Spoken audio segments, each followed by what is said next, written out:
Район шәһәр мәдәният йортында әниләр көненә багышланган тантаналы чара узды.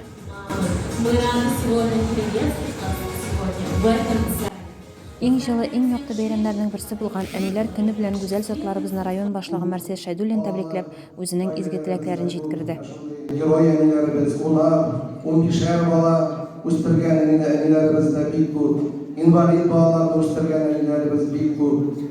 Кайсы менә әниләребез бар, 40-50 ел үзләренең балаларын карыйлар, үстерәләр. Шундый әниләребезгә дә бүген бик зур рәхмәт әйтәсе килә.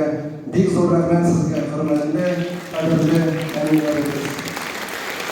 Biz sizni bik yaratamiz, ruhlanamiz, sizning bilan isen-sog bo'lasiz, cheklanmaysiz.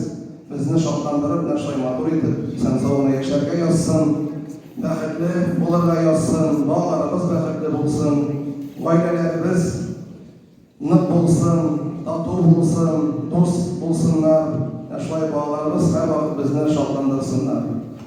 Бәйрәмне дәвам итеп, Марсель Шәйдуллин 5 бала тәрбияләгән үрнәк әниләр Эльвира Кәримовага, Фәрүзә Нарзуллаевага, Үзәл Хәсәновага ана даны медален тапшырды.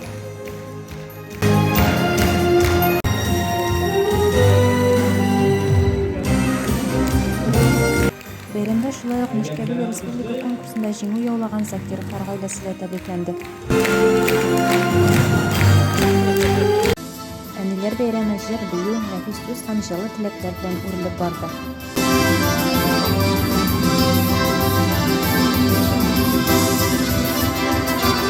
Тамашачылар Закировлар гаиләсе әзерләгән театральләштерелгән тамашаны да бик яратып карады.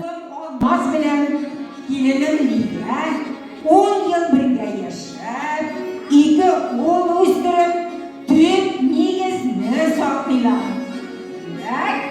Бурып мише әлеге самаларына шушы гаиләгә тапшырырга була.